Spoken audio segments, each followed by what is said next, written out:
Welcome to conversations. मैं आपका host, आपका दोस्त मुख्तदर खान, और आज मेरे साथ इंडिया के बहुत ही distinguished economist doctor Santosh Mehrotra हैं, who is not only very important in Indian intellectual discussions but दुनिया में भी वो काफ़ी फिरते रहते हैं lecturing, so his work is very important.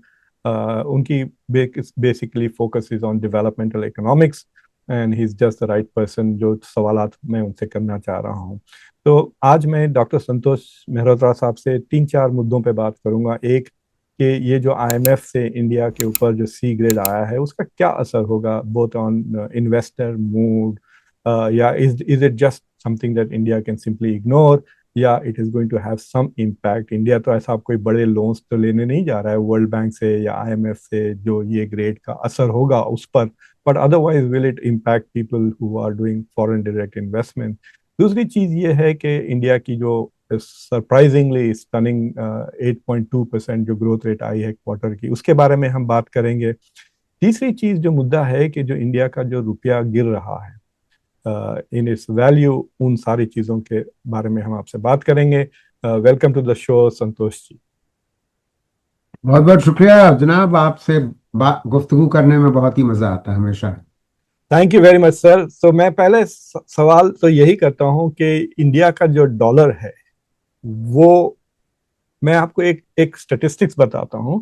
ये जनवरी 1 तारीख और दिसंबर 1 तारीख के बीच में फर्क 2025। 2025, यानी बेसिकली डोनाल्ड ट्रंप के प्रेसिडेंट बनने के बाद से जो हाल हुआ है रुपये का, वो बात कर रहा हूँ। यूएस डॉलर 85 था जनवरी 1 को, 85.5 था, अब 89.3 89.9 तक चला गया है, यानी तकरीबन $4 से बढ़ गई है कीमत। डॉलर $4 से बढ़ गई डॉलर। ग्रेट ब्रिटेन का जो पाउंड था वो 107 था जनवरी 1 को, आज 118 के ऊपर हो गया। यूरो 88.57 था, अब 103 हो गया है। जापानीज येन 56 था, 56 मतलब 0.56 था, अब 0.58 हो गया है। और जो चाइनीज रेमबेबी है वो 11.73 था, अब 12.65 है। तो अब मतलब कोई ऐसी करेंसी रही नहीं जिसके कंपैरिजन में the rupee is not crashing. और मतलब यूरो के मुताबिक, यूरो तो मतलब इंडिया में दे आर टॉकिंग के 90 will be an important number, या 100 हो जाएगा, क्या सेंचुरी हो जाएगी vis-a-vis dollar, but century तो यूरो के साथ हो ही गई। और गिवन द फैक्ट कि India is now moving towards bilateral trade agreements with Europe, ये कितनी बड़ी चीज है ये? How big a crisis this is, और it is just temporary thing that can get over? पहली चीज तो मैं ये कहूंगा कि ये क्राइसिस नहीं है। इसको हमें क्राइसिस की तौर पे नहीं देखना चाहिए, for the simple reason that one should not react to this weakening of the rupee with any nationalistic fervour, क्योंकि ये पूरी तरीके से एक आर्थिक कारणों की वजह से ये हो रहा है। हमको ये याद रखना चाहिए, और इससे हमारी अर्थव्यवस्था को एक्चुअली फायदा ही होगा। उस पर मैं बाद में आता हूं, मगर थोड़ा सा इस बात पे चर्चा कर लेते हैं कि ये हो क्यों रहा है। बात ये है कि भारत की अर्थव्यवस्था उतनी मजबूत नहीं है जितनी लगता है। और यही कारण है कि, और हमारा जो शेयर मार्केट है, वो शेयर मार्केट में प्राइस टू अर्निंग्स रेशो भी काफी ऊंचा रहा है। इसलिए हुआ ये है इस सितंबर 24 के बाद से कि जो फॉरेन पोर्टफोलियो इन्वेस्टर्स थे उन्होंने पैसे काफी निकाले। तो पैसे क्योंकि वो काफी अधिक मात्रा में निकालते चले जा रहे थे, so the demand for the rupee obviously was rising. I mean for dollar. Sorry, yes. So the demand for the dollar was rising. So they were taking the money out, and if they were invested here, they were converting their rupee into dollars. And so the point is that because the demand for the dollar as a result rose, you got this situation. क्योंकि जो strengthening रुपी की होती है वो तब होती है जब फॉरेन डायरेक्ट इन्वेस्टमेंट बड़ा बढ़ रहा होता है या फॉरेन पोर्टफोलियो इन्वेस्टमेंट बहुत चला आ रहा होता है, तो डिमांड ऑफ रुपी बढ़ी हुई होती है, तो रुपी तब स्ट्रेंथन होता है। यहां पर साल सवा साल से उल्टी स्थिति रही है कि पैसा विदेश बाहर वापस जा रहा है। The only reason $17 billion total amount of exactly right. So फिर आप सवाल कर सकते हैं कि भाई ये हमारा शेयर मार्केट इतना ऊंचा कैसे जा रहा है, क्योंकि रिकवर किया है रिकवर तो किया, इसमें कोई दो राय नहीं है। वो जो गिरा था सितंबर 24 के तक, उसके बाद से तो बढ़ा ही है। तो बढ़ा इस वजह से है क्योंकि निरंतर रिटेल इन्वेस्टरों की संख्या, भारतीय रिटेल इन्वेस्टरों की संख्या बढ़ती चली जा रही। तो they are holding up the share market, and in fact they are pumping more and more money there, although they are losing money, but they are still continuing to do that. And at the same time, of course, domestic institutional investors have also been pumping money in. That's how the share market is as high as it is, which is why price to earnings ratio is high. तो ये इसका मोटे तौर से ये कारण है।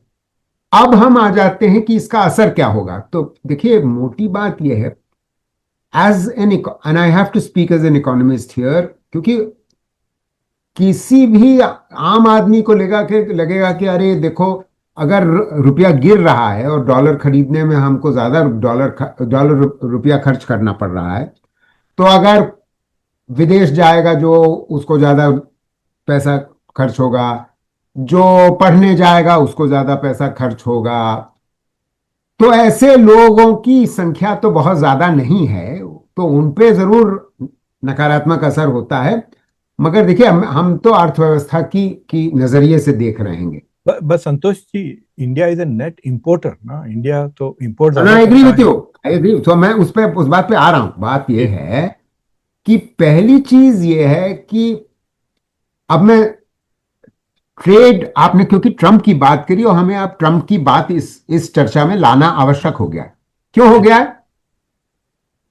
हमें हम लोग साल भर से इस बात की चर्चा कर रहे हैं, 11 महीने से तो कर ही रहे हैं, कि ट्रंप ने जिस प्रकार से भारत पे आघात किए हैं, जिससे हमारा निर्यात जो अमेरिका को होना था उसमें घटत तो आई है, कमी तो आई है, इसमें कोई दो राय नहीं है। अब बात यह है कि उस स्थिति में क्योंकि अगर हम देख रहे हैं कि सितंबर से हमारा जो निर्यात अमेरिका को था वो कम होना शुरू हो गया था। तब तक सिर्फ सारी धमकियां थी और ट्रेड डील, हमारी इंडिया और अमेरिका की ट्रेड डील हो नहीं पा रही थी, आज भी नहीं हुई है। तो हुआ यह है कि हमारा निर्यात कम होना शुरू हो गया था। तो पिछले 3 महीने से तो निर्यात कम हो रहा था।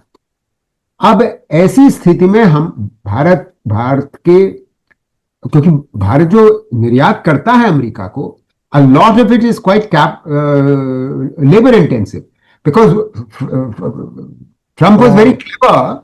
Trump was very clever. He exempted pharmaceuticals, which they depend upon for import from us, और उसको exempt कर दिया।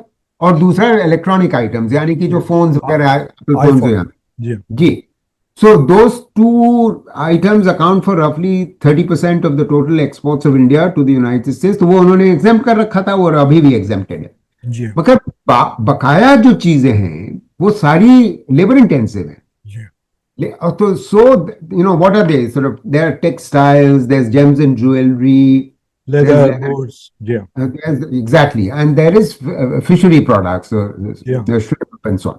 Shrimps. ऐसे पदार्थों में पे जाहिर है, आप समझ सकते हैं कि अगर टैरिफ जबरदस्त लग गया, and these are all products that United States can import from other countries. अब आप हमारी समस्या समझिए डॉक्टर साहब, हमारी समस्या क्या है कि उन्होंने जो हमारे कंपेटिटर्स हैं, जैसे बांग्लादेश है, कंबोडिया है, वियतनाम है, यही पदार्थ ही वो निर्यात करते हैं, उन पे जो टैरिफ लगाया है वो कम है, हमसे कम है।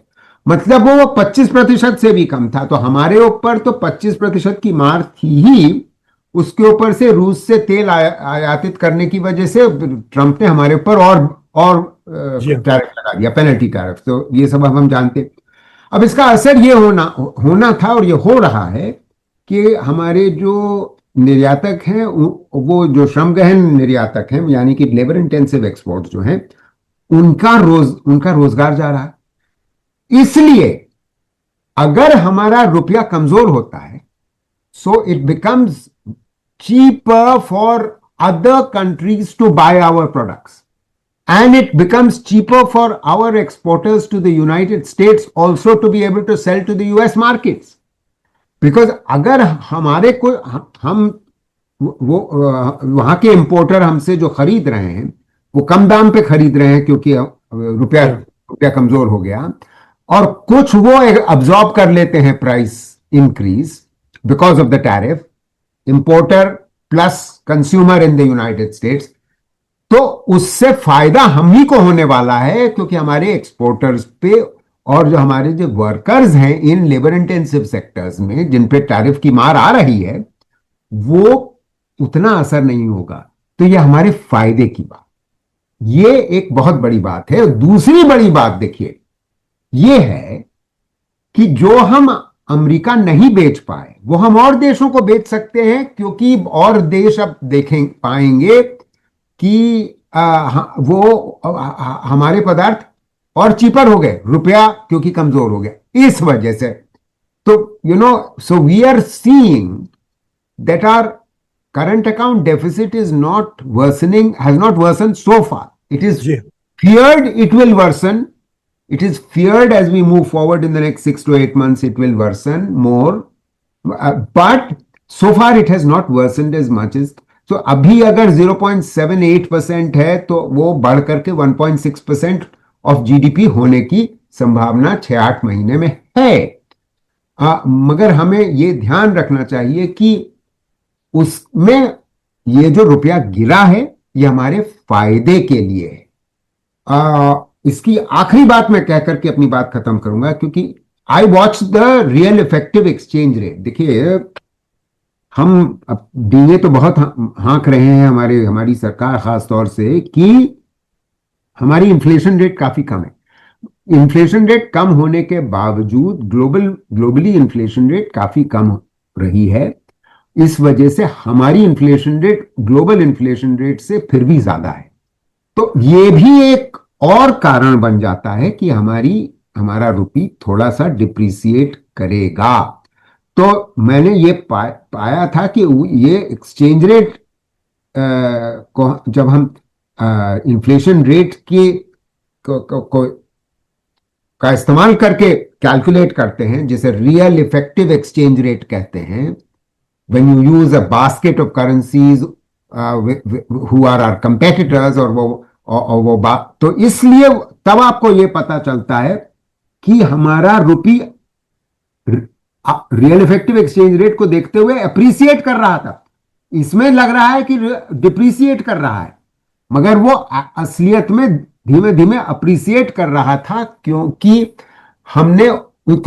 हुआ ये था पिछले कई महीनों से RBI was releasing dollars into the market and preventing the rupee to fall. And RBI has allowed most recently, ये पिछले हफ्ते 10 रोज से, allowed the rupee to depreciate, because उनको एहसास हुआ कि ये गलत हम कर रहे हैं। हमको compete करना है। जिस अंतरराष्ट्रीय माहौल में अब हम रह रहे हैं, उस माहौल में हमें अलाउ करना है कि रुपी 90 क्रॉस करे।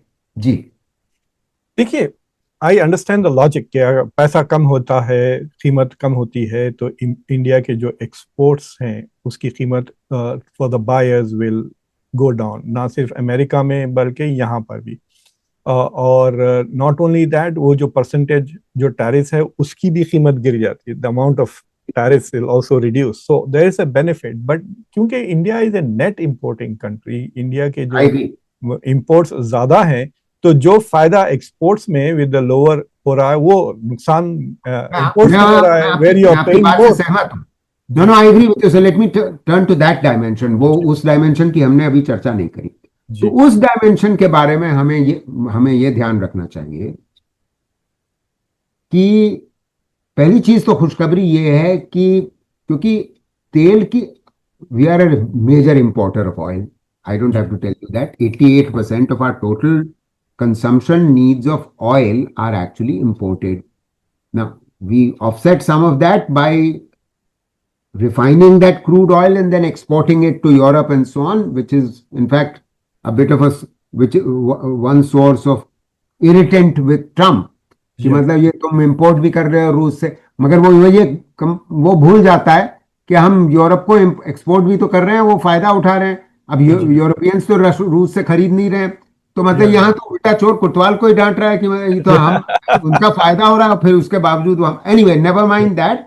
जी मोटी बात यह है, हम तो भारतीय अर्थव्यवस्था की बात कर रहे हैं, तो मोटी बात यह है डॉक्टर साहब जी कि पहली चीज तो अच्छी ये है कि दाम गिरा हुआ है अंतरराष्ट्रीय स्तर पे तेल का, तो जी उससे बहुत नुकसान नहीं हो रहा। दूसरी बात ये है कि क्योंकि हम उसको तेल को आयातित करके उसको रिफाइन करके हम बेच लेते हैं, तो उससे भी थोड़ा सा हमें फायदा हो जाता है। So the cost of importing having increased is offset by the fact that we are exporting the same oil and getting जी dollars. जी दूसरी बात, तीसरी बात यह है, और की बात यह है कि जो डोमेस्टिक कंजम्पशन है सर, तेल को हम रिफाइन करके डोमेस्टिकली मोस्टली इस्तेमाल करते हैं, तो जो राष्ट्र में जो जो खपत है उसमें नुकसान, उसमें जो है वो नुकसान सरकार को होगा इस तरीके से, इस रुपए का गिरने से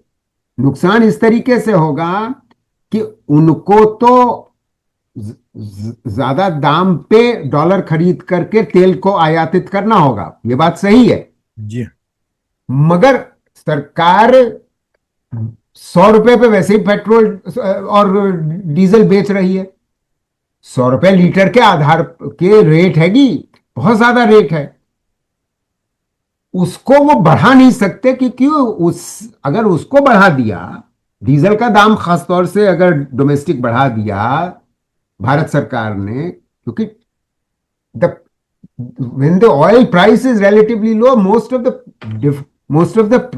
the cost of the petrol at the pump is accounted for by the tax. So जी अगर उन्होंने टैक्स अगर अपना बढ़ा दिया क्योंकि उनको ज्यादा पैसा देना पड़ रहा है डॉलर का, तो खपत कम हो जाएगी, वैसे ही डिमांड कम है चीजों की, और उससे होगा इन्फ्लेशन बढ़ेगा भारत में।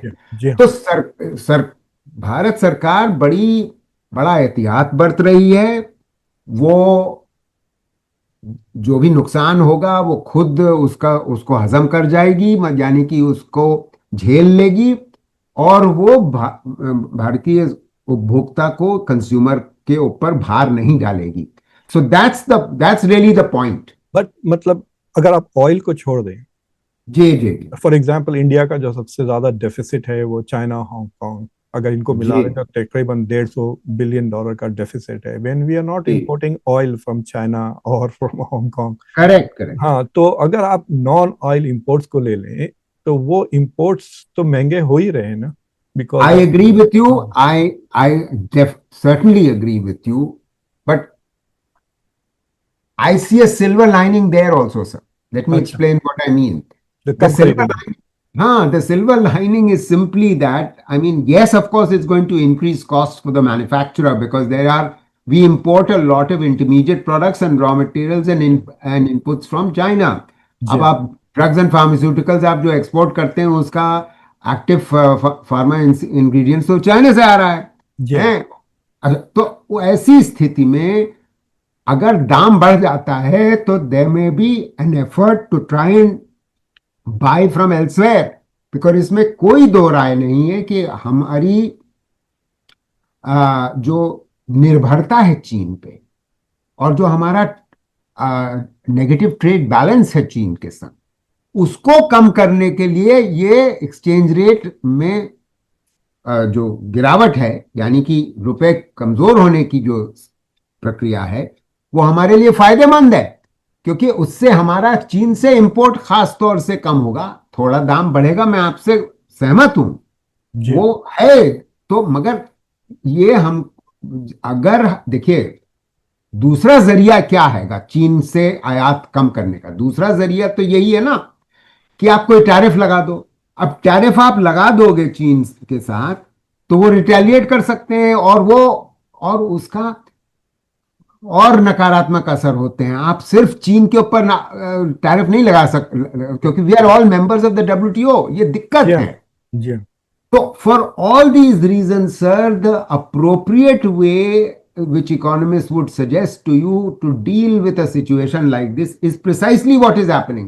कि आप रुपए को ही कमजोर होने दो, so that the incentive to import is reduced, and you try and import substitute, मतलब घर में उसको उसको उस पदार्थ को बनाने की आप कोशिश करो। These are the only ways that we will be forced to do this. The Chinese themselves built this up this way. So this उसका एक इंटरेस्टिंग कॉन्सिक्वेंस है। आई डोंट नो कि इन रियल टर्म्स उसका क्या असर होगा। जी। आपने देखा कि रिलेटिवली येन भी गिर रहा है, but rupee hmm. Falling faster than yen. Hmm. तो इट इज क्वाइट पॉसिबल कि साल के अंत तक इंडिया में not be the fourth biggest economy, it might end up being the fifth biggest, क्योंकि रुपी की कीमत गिर गई। And then when you translate that into dollars, Correct. the GDP might be less than Japan's, क्योंकि yen is falling at a slower pace। तो You are क्या, right, sir. But इसका असर हाँ, तो पब्लिक के इंप्रेशन पे तो होगा ना कि अरे। तो इम्प्रेशन होगा, मगर देखिए, इसीलिए हमको ये ध्यान रखना चाहिए that serious estimation is really reliant only upon purchasing power parity, not at the market exchange rate। वरना तो देखिए, मैं भारत को सेकंड लार्जेस्ट इकोनॉमी कल बना दूं, अगर मैं इस 100 जो 90 पार कर दिया है रुपया डॉलर को, तो वो उसको मैं अगर 45 कर दूं, सपोज RBI कल 45 कर दे, RBI कर सकता है, उसके उसके उसको, because they have the foreign exchange reserve. कल मैं 45 कर दूं, तो हम तो फिर सेकंड बिगेस्ट इकोनॉमी हो जाएंगे ना। That's not the way to think about this. We should not think like that. I'm giving you an extreme example. I'm deliberately making it seem ridiculous कि मतलब अच्छा चलो 45 ना करो, तो कम से कम आप 70 कर दो, 80 कर दो, है ना? जो कर सकते हो, you will then not just become fourth largest, you will become the third largest in 1 year. You don't want to do that. These are all false impressions। अपने को वो देखो, कहते हैं ना कि दिल को बहलाने के लिए दिल के बहलाने के लिए ख्याल अच्छा है गालिब। जी जी हाँ। जी जी जी जी। तो ये this is what we have to keep in mind. इसीलिए हम we economist always speak about purchasing power parity, not about जी देखिए, मार्केट एक्सचेंज। ये जो नैरेटिव्स है ना, इंडिया की growth story, India is now fourth biggest exactly. Economy, all of हाँ, that also influences market sentiment ना। राइट। तो मेरा आपसे दो गुना सवाल है कि जो प्राइवेट जी पोर्टफोलियो, जो इन्वेस्टमेंट जो कहते हैं, जो जी जी FPI है ना, द फॉरेन जी पोर्टफोलियो इन्वेस्टर्स, जी जी। Why did they take the money away? Is it profit making, और there was some reason why they felt? Because मैंने एक स्लोगन सुना कि sell India buy China was one of the reasons Correct. why That is correct. No, no, you're absolutely right. That's exactly what was happening. Uh, and the main reason for that happening was that India was really, the price to earnings ratio was very high. It has come down slightly, but it is still relatively high. And as we were discussing earlier, that up until September 2024, you had multiple forces which were causing a rise in the share market. One, of course, was the portfolio investments that were coming in, because there was hope about sustained growth in China, because there had been a rebound from the decline in COVID. Please remember that. So their fundamentals were improving. And secondly, people had accumulated savings over that COVID period, so they had begun to come in as individual investors वो retail investment domestic वाला खूब बढ़ रहा था, तो हमारा market बढ़ रहा था। मगर जब फॉरेन पोर्टफोलियो इन्वेस्टर्स को लगा कि चीन में भी पोटेंशियल है, क्योंकि चीन में इसी with the end of the 14th 5-year plan, now the 15th is starting, they had in the 14th 5-year plan, they had already moved their strategy of development towards promoting domestic consumption, not investment. तो उनकी growth rate कम हुई है, एक तो because the local governments had stopped investing because they were over borrowed, they were over leveraged, और दूसरे वो उनकी स्ट्रैटेजी ही बदल चुकी थी। They wanted to promote consumption because they see consumption share in चाइना's GDP इज ओनली 40-45%, हमारे यहाँ तो 55 to 60% इज देयर, है ना, और अमेरिका में 70% है। So 40-45% is still extremely low, so they wanted to change all that. Now for that reason there was an expectation that we should buy now in China, so let's pull funds, so the foreign portfolio investors moved out. This is one reason. ठीक है? Now the other thing that has happened, sir, ये जो आप कह रहे हो ना कि भारत इन्वेस्टमेंट क्यों आएगा अगर भारत की रुपी इतनी गिर चुकी है, आप ये कह रहे हो, है ना? मैं आपको बताता हूं कि असली कारण क्या है एफडीआई कम होने का। मैं अब एफपीआई नहीं, फॉरेन पोर्टफोलियो इन्वेस्टमेंट की बात नहीं कर रहा, मैं डायरेक्ट इन्वेस्टमेंट जो एक्चुअल प्रोडक्शन के लिए आता है, चाहे वो सर्विसेज में जाए, चाहे वो मैन्युफैक्चरिंग में जाए या कंस्ट्रक्शन में जाए, वो क्यों कम हो गया?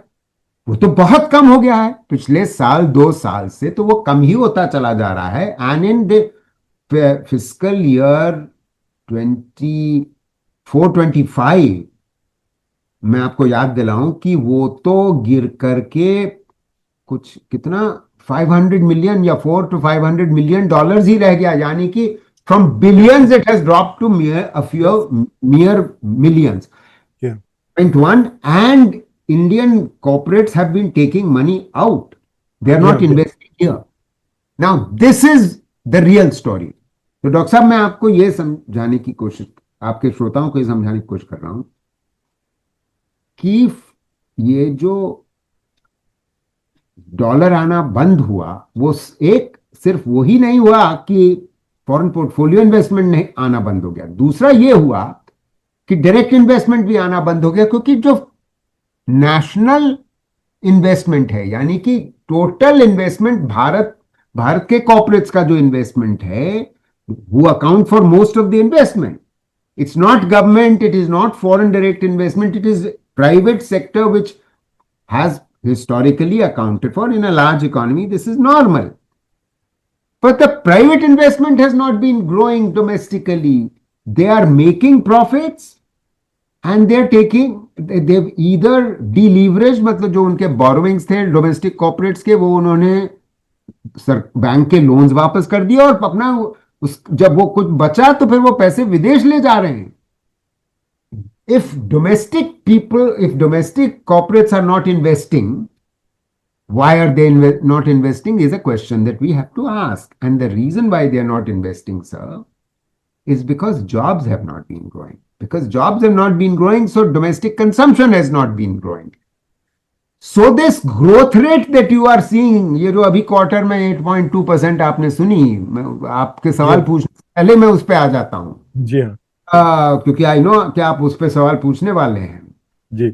आप, ये एक बड़ी खोखली सी ग्रोथ रेट है, इसमें असलियत बहुत कम है, और उसकी असलियत मैं आपको थोड़ी देर में अभी समझा दूंगा, मगर मैं लेट अस अंडरस्टैंड कि because I'm still connecting all this to the movement in the rupee, कि ये ध्यान रहे कि अगर Indian investors are not Indian corporates are not investing here, तो फिर विदेशी क्यों करेगा? और विदेशी नहीं कर रहा है, यही हो रहा है। तो विदेश से जब पैसे नहीं आएंगे तो जाहिर है जो रुपी को मेंटेन करे हुए था, rupee the dollar inflow, that impetus is gone. The foreign portfolio inflows are gone, the FDI is gone. So if it's been gradually depreciating this whole year, आप ही ने कहा शुरू में बिल्कुल कार्यक्रम के कि 85 रुपए था $1 जनवरी में, जी आज की तारीख में 90 हो गया 11 महीने बाद. जी. तो why do you surprise? That's exactly what you would expect. But I don't understand this. If the economy is doing so well, fastest growing major अब उस पे आ economy, जाते हैं जी. तो आप मतलब एक मैं एग्जांपल देता हूँ जो सुनने वालों के लिए. देखिए, अगर आपके पास थोड़ा बहुत पैसा है, सेविंग्स है 10%, सो अमेरिका में द स्मार्ट इन्वेस्टर जो करता है कि वो जो है सो S&P इंडेक्स फंड में डाल देता है पैसे.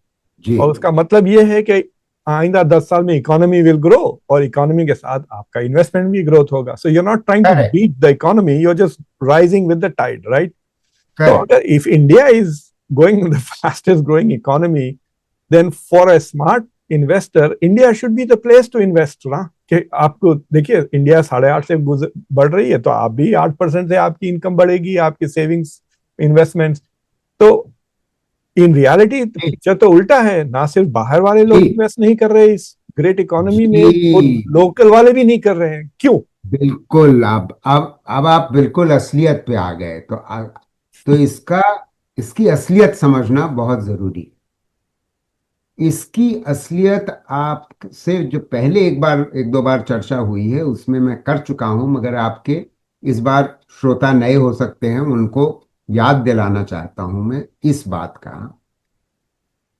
दो बातें. पहली चीज आप ध्यान रखिए कि ये जो क्वार्टरली ग्रोथ रेट्स होती हैं सर, ये क्वार्टरली ग्रोथ रेट्स हमारी विकासशील अर्थव्यवस्था में बहुत ही रिलायबल नहीं होती. They are not very reliable numbers because you get very partial statistics for a quarter. जी. Please try and understand that our annual data, annual GDP estimate, first is estimated if the financial year runs from April to March. First, you get an estimate in January, which is obviously the first estimate for the entire year's GDP. Now, if you are getting an estimate in January, inevitably for that last quarter of January, February, March, the Central Statistical Organization was only doing guesswork. ठीक है, पहली चीज. दूसरी चीज, दूसरा estimate कब आता है? वो दूसरा आता है, ये क्यों, ये समझना जरूरी है कि ये एस्टिमेट पहला वाला दिसंबर अंत जनवरी के शुरू में क्यों आता है. इसलिए आता है क्योंकि सरकार को बजट बनाना होता है. कुछ रफ एस्टिमेट अगर नहीं होगा तो बजट के लिए जो एलोकेशन होता है और कितना हम पिछले साल खर्च किए वो नवंबर के रिवाइज्ड एस्टिमेट्स में पता चल जाता है, और आगे के कितना हमें खर्च करना है उसके लिए बनाया जाता है.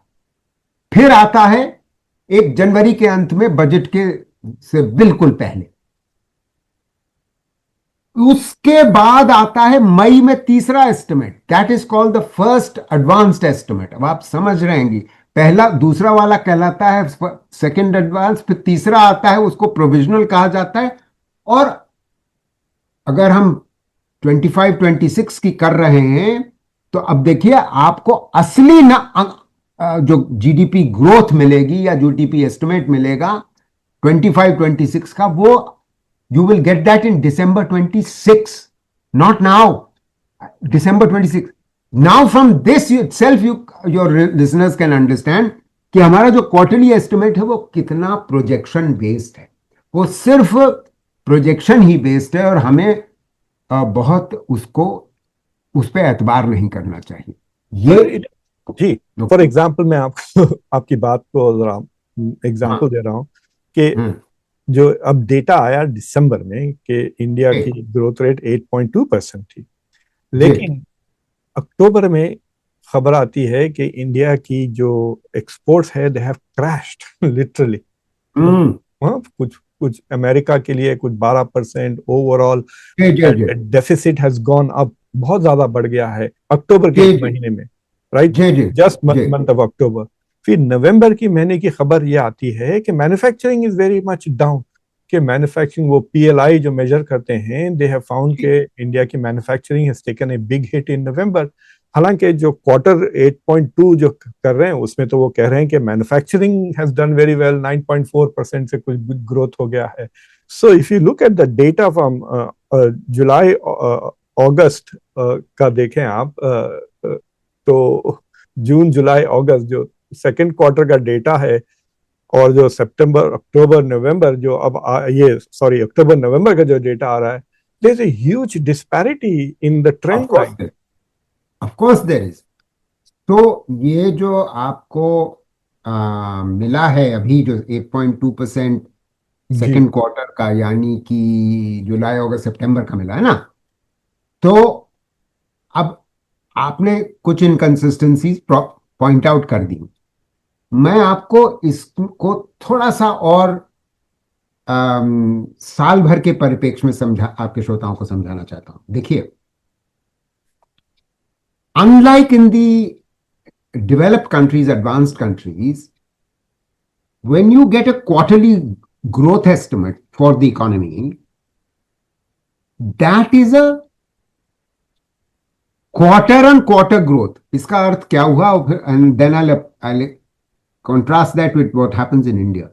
Quarter on quarter means कि अभी हमको पता चला है जुलाई अगस्त सितंबर के क्वार्टर का। तो अगर यही चीज आप अमेरिका में देखेंगे तो अमेरिका में आपको इस जुलाई अगस्त सितंबर को की तुलना की जाएगी अप्रैल मार्च जून से, पिछले 3 महीने से। हमारे यहाँ ये जो आप 8.2 देख रहे हो वो किससे कंपेयर्ड है? Year on year. यस, ये ईयर ऑन ईयर है for the same quarter but a year ago. यानी कि अब मैं वो समझाता हूं कि भाई आपको क्यों महसूस हो रहा है कि यहां 8.2% हो गया, उसका कारण मैं आपको बताता हूं। बात यह है, ये ग्राफ होता, मैं तो ग्राफ से इसको ज्यादा अच्छी तरीके से समझा सकते थे, मगर आपके श्रोताओं को ये समझना, देखिए ये जरूरी ये है कि पिछले 5 साल से की जो प्रक्रिया है, जो ट्रेजेक्टरी है, उसको समझना जरूरी है। वो ट्रेजेक्टरी ये है कि कोविड में बड़ी गिरावट आई, भयंकर गिरावट आई। Our economy contracted by nearly 6%. The global economy contracted in that first year of COVID only by 3%. We contracted by twice as much. Okay. उसका जाहिर है उसका असर ये होना था कि अगर FY21 में इतना कॉन्ट्रैक्शन हुआ, तो जब कोविड में कमी आई और इकोनॉमी रिबाउंड करती है, तो वो रिबाउंड जबरदस्त कर, ऐसा महसूस होता है कि बड़ी जबरदस्त रिबाउंड की। एग्जैक्टली कुछ 7-8%, 7.5% होगी भाई। जब वो सबसे जब खाई में गिरेगी, जब वो उठेगी, तो लगेगा ही कि आप 7.5-8% पे ग्रो करें। तो फिस्कल ईयर 22 में आप बहुत ग्रो किए, और वही वो प्रक्रिया और वो ट्रेजेक्टरी, वो ट्रेंड मेंटेन रहता है FY22-23 में भी। जी, मतलब बहुत खाई में गई थी तो बढ़ी और फिर और बढ़ी। अब हम मतलब FY24 में आ जाते हैं, 23-24 में। तो एक बार जब बढ़ चुकी तो वो फिर नॉर्मलाइज भी तो होगी ना। तो वो नॉर्मलाइज क्वार्टर बाय क्वार्टर होनी शुरू हो गई थी। जब वो नॉर्मलाइज हुई तो आप देखेंगे कि इसी क्वार्टर में साल भर पहले वो थी 5.6। जी हाँ, समझ रहे हैं, गिरते गिरते वो 5.6 थी। तो भाई उसका भी तो बेस इफेक्ट होगा। जब आप अब आप पा ये रहे हैं कि मैन्युफैक्चरिंग बढ़ गई, कंस्ट्रक्शन बढ़ गया, और आपकी सर्विसेज भी बढ़ गई, सभी कुछ बढ़ रहा है इस क्वार्टर में, जुलाई अगस्त सितंबर 25 में। तो भाई आप कंपेयर कर रहे हो साल भर पुरानी बात से, तो वो तो उसके कंपैरिजन में तो बहुत बढ़ा हुआ आपको लगेगा ना। बात ये है सर, वो तो है। This is not the only thing, sir. This is not the only thing. Why am I saying that these numbers don't tell you the truth? Because the truth is being shown by the fact कि नौकरी नहीं बढ़ रही भाई। नौकरी नहीं बढ़ रही है तो जो कंजम्पशन कैसे बढ़ेगा? जब कंजम्पशन नहीं बढ़ेगा तो इन्वेस्टमेंट नहीं बढ़ेगा, जब इन्वेस्टमेंट नहीं बढ़ेगा तो ग्रोथ रेट कैसे, कहां से आ जाएगी? आ ही नहीं सकती। सो असलियत यह है सर, हुआ क्या कि कोविड का इतना भयंकर असर अनऑर्गेनाइज सेक्टर पे हुआ, बहुत भयंकर। और please understand, and I think your listeners must please understand this, that of our total GDP, 45% comes from the unorganized sector. The remaining 55% come from the organized sector. Unorganized sector, uh, here, please try and understand, includes the agriculture sector. Because agriculture contributes about 17, so the non-farm is 45 minus 17, which is about 28% of the total GDP is contributed by that. अब आप सोचिए कि the organised पे हमारी इतना ध्यान रहता है, मगर the CSO, the statistical organization of the government, doesn't have hard data about our unorganized sector contribution. बात ये है। और और ज्यादा भी हो सकती है ना, ज्यादा भी तो हो सकती है, हाँ, we are underestimating the GDP. I'll tell you why that is very, very unlikely. Let me explain why. उसके लिए हमको 8 साल पुरानी बात में जाना पड़ेगा, शुरुआत वहां से करनी पड़ेगी। डिमोनेटाइजेशन में क्या हुआ और उसके बाद जीएसटी का असर क्या हुआ? दोनों का असर यह हुआ डॉक्टर साहब कि the cash based economy, which is the largely the unorganized sector, the agriculture is also unorganized and cash based, उस पे बड़ा नकारात्मक असर हुआ। That contracted, especially the non-farm unorganized sector contracted very severely। और ये डेटा रिसेंटली सरकार ने जो रिलीज किया, annual survey of the enterprise of the unorganised sector, जिसको मैंने बड़ी डिटेल कैलकुलेट किया है, तो उसमें इन पे जो नकारात्मक असर हुआ वो डिमॉन का और जीएसटी का।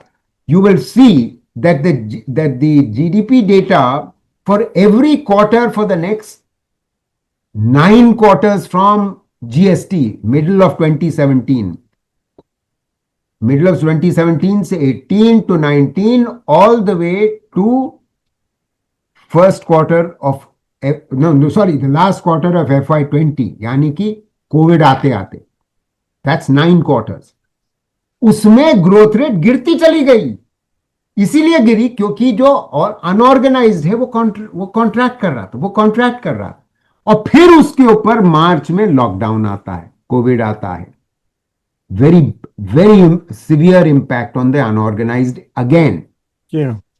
And the result of all of this is that because the CSO uses organized sector estimates, let's say for textiles, to proxy for the unorganized sector textiles, I'm giving you an example of textile, you get an overestimate for GDP because you are projecting growth rate of organized onto the unorganized. We know that the unorganized suffered very badly. Basically आप ये कह रहे हैं कि जो restaurant industry है उसकी growth rate और प्रमोट सेइंग वो जो चाय वाला है, he is also having the same kind of growth. Exactly, the CSO is assuming कि चाय वाले की ग्रोथ वही है जो रेस्टोरेंट की है। तो दिक्कत ये है सर, दिक्कत ये है जब रोजगार आम आदमी के लिए नहीं बढ़ता तो वो चाय वाले की चाय बिकनी कम हो जाती। मोटी बात ये, that's the long and short of it. I am glad you brought up this चाय वाला वर्सेस द रेस्टोरेंट, क्योंकि हम आप तो क्रेडिट कार्ड से जाकर के रेस्टोरेंट में खरीद सकते हैं, हम स्विगी से ऑर्डर कर सकते हैं, हम अमेजोन से अपने यूपीआई से ऑर्डर कर सकते हैं, मगर चाय वाला की तो कहानी कुछ अलग ही है ना। ये है इशू। So we are almost certainly overestimating. There is just no, I've given you many reasons why these are all this is an overestimate. And having said all this, it may seem all very negative, but there is the only hope that there can be service service industry जो कह रहे हैं। That's right. The services is one area of hope. but ultimately there is no choice but for India to adopt a manufacturing strategy which is labor intensive, because that will create jobs, and that, once that process starts, then ये जो आपने जो PMI के data की बात करी, वो आपको consistent लगने लगेगा if there is actual growth happening. Because why do we say, you see, why do we say that the growth rate between 2004 and 15 was nearly 8% per annum? It was because the organized and the unorganized were actually gelling very well, and they were both growing. And after 2016, that link between the organized and unorganized got disrupted, broken very badly. And that's why the average growth rate in the last 11 years, sir, has been 5.8%, not the 7.8% that we had experienced in the preceding 10 years. 2004 से 14 के बीच में. So we may be the fastest growing. 5.8 still makes us much faster than China. But the point is, China had been growing for 30 years. We had barely been growing for 10 years from 2004 to 15, and we have slowed down since then. This is what we have to worry about. जी पिछले 2 साल में मैंने India की और China की दोनों की trips की है, and I am sorry to say कि द लेवल ऑफ डेवलपमेंट में बहुत अंतर है. ये अजम्पशन के India is about to catch up with China या हम उनके साथ compete कर सकते हैं, मतलब सवाल ये एक्चुअली मुझे लगता है कि क्या अमेरिका और यूरोप चाइना के साथ compete कर सकते हैं. सर आपको ये सवाल है? बिल्कुल जी हाँ, बिल्कुल मेरे लिए तो यही इम्पोर्टेंट सवाल लगता है कि जो, और there is also I think कि इंडिया की जिस तरह से सरकार अपने डेटा वगैरह रिपोर्ट करती है, मुझे लगता है कि इंडिया की सरकार ओवर एस्टिमेट करती है जी, और चाइना की सरकार अंडर एस्टिमेट करती है डिलिबरेटली, ताकि वो जो डर है चाइना का वो कम हो. I think they are trying to suppress and hide some of their level of growth. 2 minute अगर आप जो IMF वाला सी ग्रेड है उसके बारे में आप चर्चा करना चाहते हैं? जी हाँ, वो सी ग्रेड के बारे में पूछना चाह रहा था मैं, ये कि मैं आपको जी इन्वेस्टमेंट्स पे असर होगा क्या, इंडिया के कुछ नुकसान होगा, या they can simply ignore that, क्योंकि चाइना भी ग्रेड है. No. So let me explain. It is a C grade only in respect of the methodology being used for estimating our GDP. जी It is not a C grade to the economy. जी हाँ, वो तो सही. No, I mean, for your listeners, I know you understand, but I'm just saying that.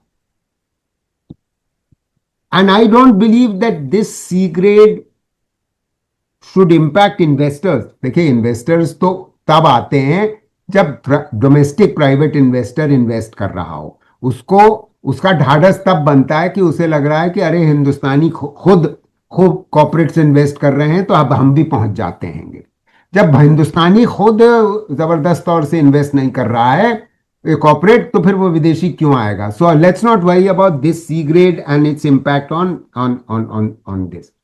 And this has very little to do with the estimation of 8.2%. असली बात यह है, जो ग्रोथ रेट है जो 8.2%, असली बात यह है कि, and I have to say this to support our Central Statistical Organization, they are making an effort to finally set things right. They are doing many things. They have been in the process of updating their the base year. Base year अभी 11-12 इस्तेमाल कर रहे हैं, उस base year को वो और पिछले 5-6 साल पुराना करेंगे. वो उस काम में जुटे हुए हैं, और कोशिश ये भी शायद होगी कि होलसेल प्राइस इंडेक्स जो इस्तेमाल हो रहा है उसको इम्प्रूव करा जाए, शायद प्रोड्यूसर प्राइसेस को कलेक्ट बेहतर तरीके से करने की कोशिश की जाए. बिकॉज IMF ये भी कहता है कि आप होलसेल प्राइस, भाई जो डिफ्लेटर इस्तेमाल किया जाता है, GDP डिफ्लेटर, वो that is a composite index of the consumer price index and the wholesale price index. But the wholesale price index is very unreliable, and most countries of the world would use. What is wholesale? Wholesale means trade. किस दाम पे wholesaler बेच खरीद रहा है. Actually, what you need, if you want to get a serious estimate, is the producer price. Producer को कितना किस दाम पे जी बना करके वो बेच रहा है, एंड उसके बीच में फिर वो कंज्यूमर कितना देता है.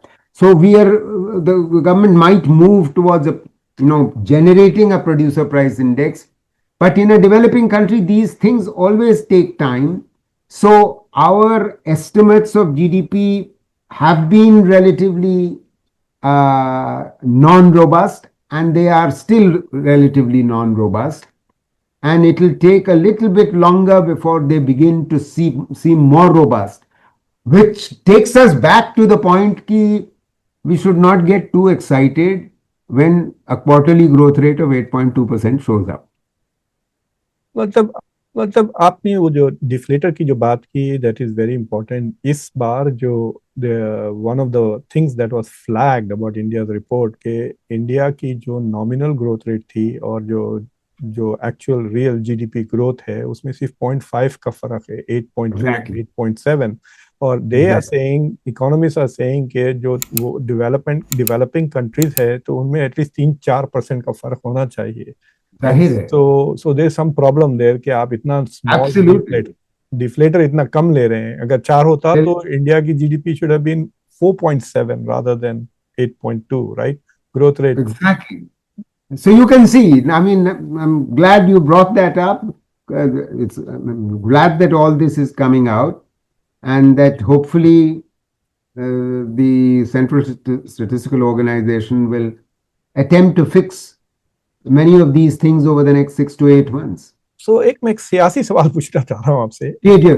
इस सियासी सवाल ये है कि देखिए, I am not a trained economist, लेकिन ये सारी चीजें मुझे नजर आ रही है इंडिया में मेन स्ट्रीम डिस्कशन में कोई इन चीजों की बात ही नहीं कर रहा है. And I am quite surprised as to why there isn't any critical examination of the Indian economy's performance as well as the data, because ये data के बगैर तो आप मतलब मेजर ही नहीं कर सकते ना कुछ. So वो जो absence of serious discussion है, आप उसे कैसा explain कर सकते हैं? क्योंकि इतने सारे आपके पास विश्व गुरु बैठे हुए हैं. Why aren't they having a Vishwa class discussion on this? Well, इसका तो एक ही तरीके से समझ सकते हैं कि डर है. If you speak the truth you might get into trouble. तो जो सरकार से थोड़ा सा भी जुड़े हुए हैं वो सच बोलने की उनकी हिम्मत नहीं है, और जब वो सच नहीं बोलते तो जो इंडिपेंडेंट और जो इकोनॉमिस्ट हैं वो बोलते भी हैं तो उनकी आवाज यूट्यूब पे तो आ सकती है मगर वो मेन स्ट्रीम में नहीं आ सकती. मैं आपको उदाहरण देता हूं. मैं स्वयं, एक जमाना था 5, 6, 7, 8 साल पहले, मैं टाइम्स ऑफ इंडिया में लिख सकता था, मैं इकोनॉमिक टाइम्स में लिख सकता था, बिजनेस स्टैंडर्ड में लिख सकता था. अब उनमें से कोई अखबार मुझे नहीं छापता. मैं केवल अब हिंदू में लिख सकता हूँ, डेक्कन हेरल्ड में लिख सकता हूँ, न्यू इंडियन एक्सप्रेस में लिख सकता हूँ, और जी वायर में लिख सकता हूं. ऐसी जगह अब ये क्यों हुआ है? ये इसी वजह से हुआ है क्योंकि इंडियन एक्सप्रेस तक, टाइम्स ऑफ इंडिया तो भूल ही जाइए, इंडियन एक्सप्रेस तक ऐसे अखबार अब ऐसे हो गए हैं जिनको सेल्फ सेंसरशिप, सीधी सी बात है, सेल्फ सेंसरशिप पे वो उतर आए हैं.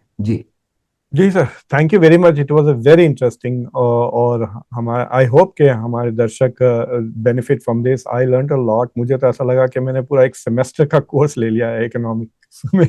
और so it was very interesting sir. Thank you very much. आपने हमको ज्ञान दिया है. I find it quite ironic कि जो लोग एक्चुअली विश्व गुरु है, जिस तरह से आप हैं, जाते रहते हैं, अभी कभी आप मुझसे बात करते हैं तो इजिप्ट में होते हैं, कभी यूके में होते हैं, कभी रशिया में होते हैं. एंड जो आपने आखिरी बात कही कि sudden media self censoring, it is a tragedy because they need to benefit more from you than anybody else. It's very tragic. It's very unfortunate. Thank you very much, sir. खुदा हाफिज, नमस्कार आपके श्रोताओं को। बिल्कुल।